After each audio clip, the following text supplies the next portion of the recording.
Okay, so here we have our worksheet of people who work in the company, and you see this is sorted by department in column C. And let's say we want to make a printout and we want to give the head of each department a list of all the people in their department. So we want to make one page for the executive and another page for finance department, another page for graphics department, and so on. Well, let's take a look at print preview. You could either press Control P or click the File tab to go into Backstage View and click Print. And now we can see, all right, this looks fine. Now there's 2 pages, so go down over here and click this arrow to look at page 2. But on page 2, we can't see what any of those titles are, so it's kind of hard to read. And if we go back here, we can see, again, all of the departments are printed on the same page, which isn't quite what we want. So you could just press the Escape key so we're back to the Home tab.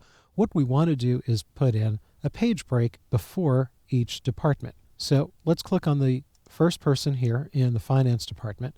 And page breaks are something that we insert. So let's put in page breaks. So click here on the page layout tab, choose breaks, and insert a page break.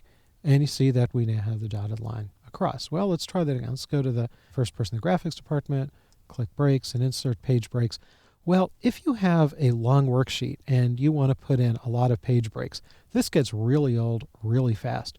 So Excel has a great feature that will repeat the last thing you did. And it also works in the other Office programs.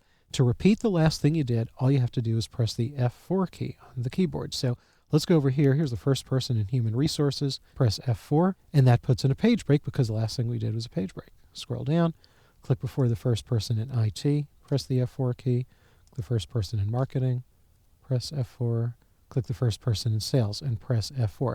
Now, let me repeat because it's very important. The F4 key is not the shortcut to insert a page break. The F4 key will simply repeat the last thing you did. So if I click something and make it bold, and I click somewhere else and press F4, it makes that bold also. I'll just press Control Z a couple of times to undo. So that's a very handy feature to know. Anyway, let's look at our print preview. Go back to the File tab and Print. Okay, so now we have everybody in the executive department, and you see we now have 7 pages. And click through. Well, we have everybody in finance and everybody in graphics and the other departments, but we don't have those headers there, so we have to find some way of doing that. So again, just press the Escape key. So we're back in the Page Layout tab and click Print Titles. And this brings us into the Page Setup dialog box in the Sheet tab. And you see over here it says Rows to Repeat at top. Click in there, and now let's select down the row headers from row 1 down to row 4. And you see this is repeating at the top, row 1 to row 4, and you see that's absolute reference. Don't worry about that. Click OK. Now, it doesn't look like anything's changed here, but let's go back to the print preview. I'll just press Control P.